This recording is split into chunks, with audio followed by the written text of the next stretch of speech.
I'm Marty Cohn, and welcome to episode 32 of Rotary Cares, the monthly award-winning show that will tell you everything you wanted to know about Rotary International and more.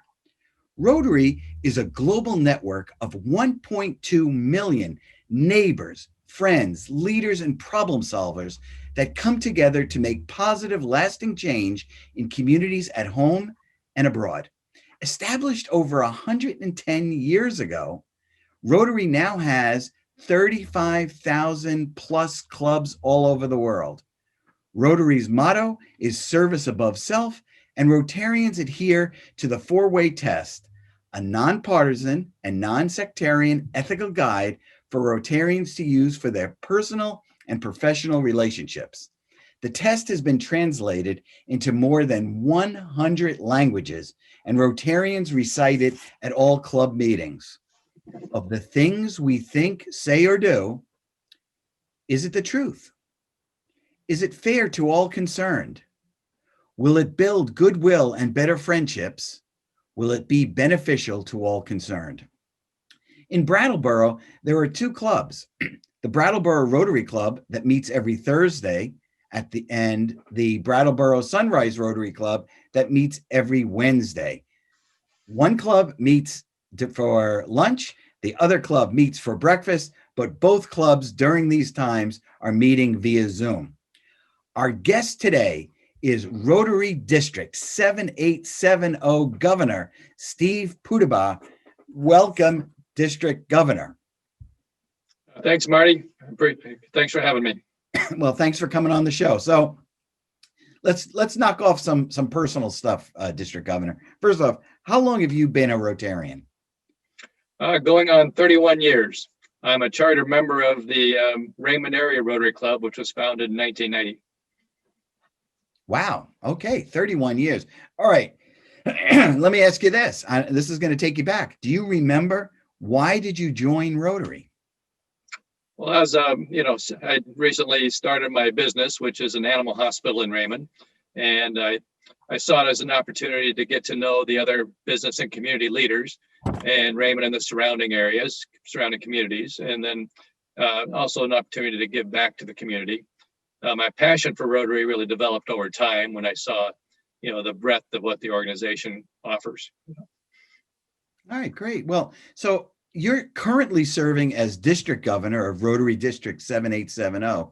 Could you just define what is a Rotary District? Okay, sure. Well, it's a group of clubs, and that's just how Rotary organizes itself across the world. So our district is composed of 59 clubs in southern New Hampshire, southern Vermont. Some clubs are very small and some have over 100 members. And there are roughly 535 districts worldwide. So there's a lot of us. So. All right. Now, so then I have the follow-up question to that is, what does a Rotary District Governor do? Well, I like the more descriptive title of, it's not as fancy as a district governor, but I kind of like being the chair of the district leadership team. So I'm the liaison between Rotary International and the Rotary Foundation with the local clubs. I try to educate the local Rotarians of what all the opportunities are and what the resources are from Rotary that can help the local clubs. And normally I'd be traveling to all the clubs across the district to meet with their boards and their clubs. Unfortunately, I have to do this all via Zoom this year. So let me ask you, how did you prepare to be district governor? Well, I've had many leadership positions in my local club for probably the first 10 years of my Rotary career. And then I was asked to take on some district duties, which I did for several years. And I also had the opportunity to do some international travel with Rotary groups. That one went to Australia, one went to Pakistan, and gave me a much bigger picture of Rotary. And then the actual governor training has been about 2.5 years before you become governor. That culminates in the International Assembly. This is where all the incoming governors from all over the world, so all 535 that can make it there, met in San Diego last January it was kind of like a mini United Nations, with all the governors from different cultures and different languages, and it was quite a memorable experience. That was pretty amazing. Well, that sounds like a wonderful experience.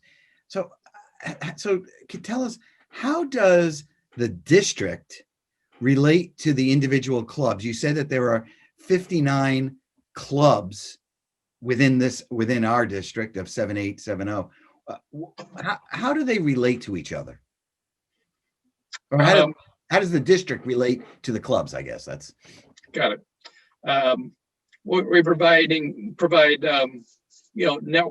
and networking opportunities for the various club leaders. We help to educate the local Rotarians again as to the many opportunities that are available across Rotary, because many when you join Rotary, you just can't figure out the whole Rotary spectrum, and again to educate them on some of the resources that are available to the individual clubs, and that'll give them more information about the parent organization and what all these different programs that are available. All right. So let me ask you, from your position as district governor, what do you see as the function of Rotary? I guess a simple answer would be community service that we do both locally, which most clubs are focused primarily in their local community, and but also what we can do around the world, because we can make a huge difference around the world. And Rotary has what we call 6 areas of focus. So we have, I'll read them off here. So peace and conflict prevention, resolution, disease prevention and treatment, water and sanitation, maternal and child health, basic education and literacy, and growing local economies. And then number 7 is going to become official as of July 1st, which we're going to have a new focus that's going to be on our environment. So we're looking forward to adding that to our 6 areas of focus. And I think a lot of people will be excited about that. I think it really encompasses all the work that Rotary does. Let's take a quick break for this message from Rotary International. We'll be right back.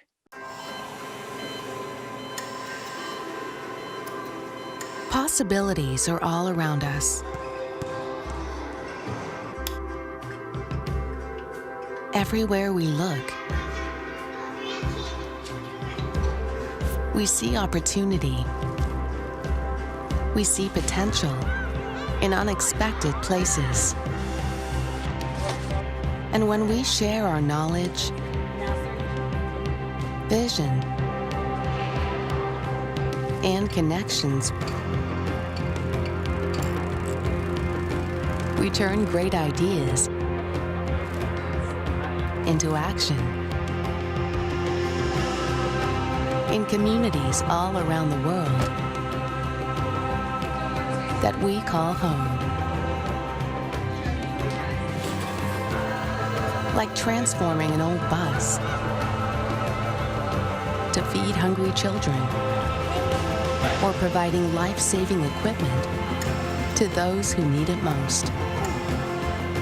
From fighting disease to rebuilding schools, together, we can make real change happen. We're Rotary. We are people of action. Get involved today at Rotary.org. Welcome back to Rotary Cares, a monthly award-winning show that demystifies Rotary International. Our guest today is Rotary District 7870 Governor Steve Puderbaugh. Okay, Steve, so let me ask you some questions as it relates directly to you. What are your goals as district governor? Thank you. Good question. And of course, nobody could have figured when I was going to be governor that I was going to be doing it in a worldwide pandemic. So that's changed a few of my goals a bit. But so keeping our clubs active and growing, and in some cases this is easy, but especially in some of our smaller communities, it can be difficult, especially in the current situation. So, we want to continue to do great service projects around our district and, across the world, and, continue to promote Rotary, and, if everyone knew all the things that we do in Rotary, and they'd be standing in line to join us. But in reality, most people don't know what we do. And I know your shows has been great to help demystify Rotary and try to get the word out that, of all the things that we do. And I get and kudos for that. All right, so let's try and spread the word a little bit, District Governor. What are some of the successes of the district as you've traveled around, whether in person or through Zoom? As I'm mostly zooming around,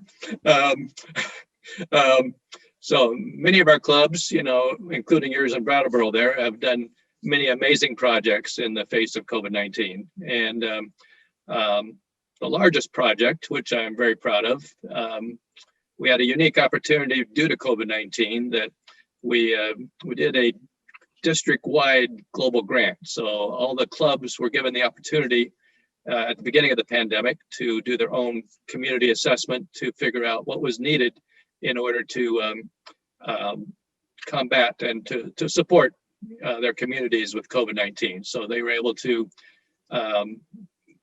support food pantries. We were able to, support our first responders and our nursing homes and our medical facilities primarily. And so from that, we ended up pulling together like a total of $341,000, which was totally blew my expectations away. And we supported our 2 state food pantries to the tune of $81,000, and between our PPE and medical life-saving equipment, for first responders and other organizations, we spent about $260,000 on that. So, things like CPR machines to disinfecting equipment for some of our first responders and firefighters and stuff. And there's just a whole lot of stuff that a huge breadth of things that we accomplished there. Besides that, we also were involved with bringing literally about 500,000 masks into the district that we just got another shipment of them here last week, and we're putting those out currently. And so figuring out what organizations in our communities are still in need. Some of course are doing okay now, depending on what their sources are for accessing PPE, and a lot of local projects like your project there in Brattleboro. We're able to take excess milk and that was being wasted from the dairy farmers, and being able to financially support turning that milk into dairy products for our food pantries. And many other projects in the local communities that have been great. I know I've gotten involved with the New Hampshire Food Bank, and with some other Rotarians that I'll be going out again on Friday to where we do a food distribution here in Manchester, New Hampshire, that we'll be putting out food to 700 families in one sitting. And so it's great to work alongside other people in the community and other people, other Rotarians, to be able to do that. So it sounds like, despite COVID, the clubs within the district and the district itself have really had a number of successes in terms of the focus areas that you mentioned previously. But let me ask you this: what do you see as some of the challenges for the district? And I know one. Let's remove COVID as a. Right. But what do you think are some of the challenges for the district? It's hard to totally remove COVID these days, but yeah, I know what you're saying. So keeping the clubs connected and with each other when the meetings are not live, and the friendship and fellowship of Rotary is, of course, the glue that kind of holds us together while we're doing all this community service. And it's hard to replace that in front of a computer screen. Other things we're trying to do is, as well as we get the vaccination process going, at least we're seeing the light at the end of the tunnel, so we can get back to our personal one-on-one connections and fellowship. And so, the membership is like many community organizations, even before COVID, the people being able to take time to volunteer and be part of local organizations, whether it's churches or other civic groups, most groups like that, it's tough to maintain membership. And but we find that with Rotary, it's just a matter of getting the word out and figuring out what we do. And once we do that, then we certainly attract people. This past week, we had our first session of, we're going to do a monthly program that we're calling The World of Rotary, which is where we can invite new and potential Rotarians to get this bigger picture, because that's, like I said, one of the biggest challenges is to share that so they can get a taste of all the different opportunities that are available. All right. So some of the successes that you talked about were really local, local. But can you tell us about the international service projects of the district? Sure. We've had some great ones. An ongoing one, I guess, is what we call Amigos de Honduras. It kind of started over 20 years ago, where there's a hurricane in Honduras that really devastated the country. And since then, almost every year, we've sent a team down there where we've built schools, we've done projects to give people clean water, we've done medical clinics, and just a whole several things. And we obviously can't go this year because of the travel restrictions and not being safe, but we'll hope to be back there next January. And I know I'm planning to, God willing, I'm hopefully going to be part of that team next year. Other ones, in Guatemala, there's a midwife project where we, a Nashville Rotarian started that, to where we've did a global grant to train midwives, because in the back country outside the cities in Guatemala, there's a very high infant mortality rate. And actually, the mothers, tend to, not sure, mortality rate, when they're delivering. I'm not saying the right word, but you know what I mean. But they've, this grant has really set up training for local midwives to get the training and some basic equipment, stethoscopes and other things that they can help successfully deliver babies. And so that's huge. A couple others are, we've done like a India water project to where we had 75,000 people and now we're getting clean water. We had a microfinance project in Rwanda.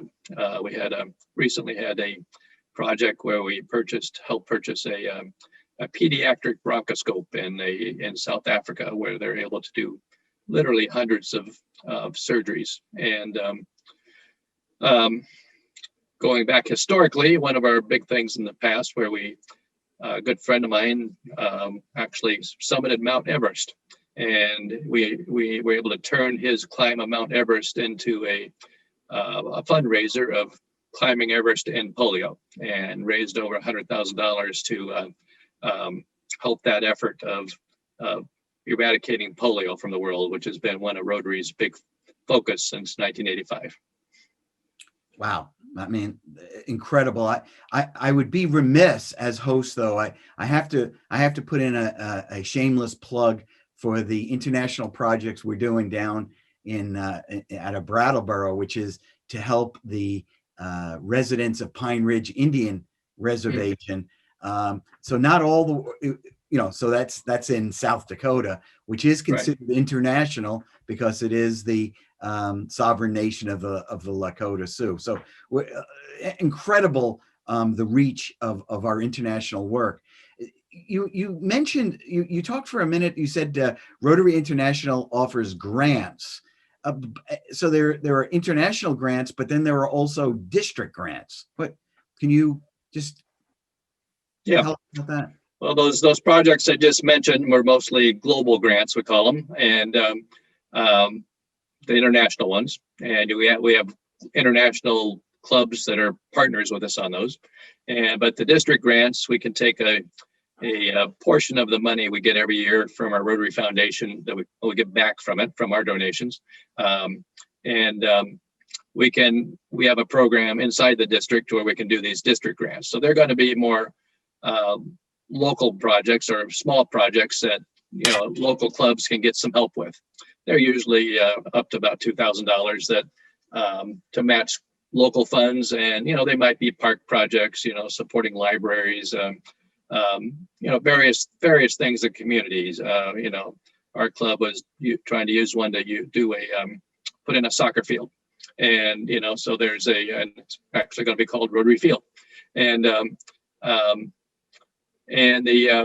so obviously local smaller projects and to help the clubs out. Again, unbelievable in terms of the depth and the reach of Rotary and how we're able to leverage. We really learned how to leverage money to do good. So let's talk about you for a second here. What do you do when you're not district governor? Well, I'm professionally, I am a veterinarian, so I'm still practicing. I was hoping to be retired by the time I was governor. It didn't work out that way. And so I own Raymond Animal Hospital for 36 years. And for recreation, I like lower impact sports like golf, tennis, and recently pickleball.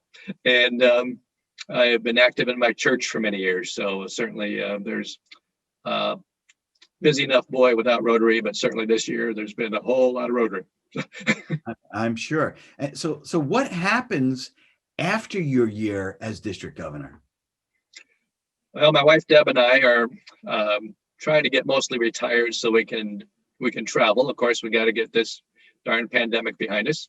But the Rotary has really opened the door to our travel options, as I now have contacts all over the world, and across the United States and the world. And but even without my governor connections, Rotary has programs like what we call a friendship exchange that we can take advantage of, and we're planning a friendship exchange with a large group. We're going to do it this year, but now it'll be next Rotary year to send a group to South Africa, and they're going to send a group here, and hope to be part of that. But I found in my travels that I mentioned to Australia and Pakistan that when you can travel as a guest of Rotarians, boy, it's an amazing experience, because the hospitality and to live in their homes and have them show you the best that they have is just pretty amazing. Hope to do service projects. I mentioned the Amigos to Honduras, and I hope to go on that trip next year. And so there's a lot of things I'd like to do, but I'm really looking forward to it. And like I said, I'm going to have these great connections all over that are going to be great to utilize. So it sounds like being district governor hasn't stopped you from being a Rotarian, and you're going to continue to enjoy all the benefits of the friendships. Exactly. That's great. I wasn't able to go to an international convention this year. We had one last spring that I was supposed to go to in Honolulu, and then doesn't look like I'll be able to go to the one this June, which will be in Taipei, and which is one of the disappointments of. But we have lots of things to feel good about. But of course, there's a couple things that we're not so excited about. But Right. So, all right. So last question. What's the best part of being district governor? Well, I guess there's a lot of things, but so getting to know Rotarians across the district. Obviously, some of them I had to get to know through the computer screen, but still, but also learning what everybody's doing, not only in our district, but we're having, of course, these Zoom meetings with other Rotary leaders across our zone, we call it, and across the world. And people are doing so many things, and always being amazed at what's being accomplished across the Rotary world, I guess. And hopefully, as we get vaccinated and stuff, that I can still, before the end of my Rotary year, I'll be able to actually get out and get to some of these clubs as they go back to being live, and I can go back to being live, and kind of see where that goes. Yeah. Rotary District 7870, Governor Steve Puderbaugh, thanks for being on the show. Thank you, Marty. It was definitely a pleasure. Well, by the way, I usually give a shout out at this point to Brattleboro Sunrise Club past president Kevin Yeager for doing the magic behind the cameras. And I look forward to the time when we can return back to the BCTV studio and I could work with Kevin again. Speaking of BCTV, I'd like to thank BCTV for recognizing the Brattleboro clubs of the Rotary Clubs of Brattleboro as the 2018 Nonprofit Member of the Year. And wait, there's more. That's correct. They also named me the 2020 Host of the Year. Thank you very much. And a special thanks to Brian Bashaw for helping us bring this show to you. If you have any questions, concerns, or even ideas for future topics, send them to info@BrattleboroRotaryClub.org, info@BrattleboroRotaryClub.org. I'm Marty Cohn. Thanks for watching.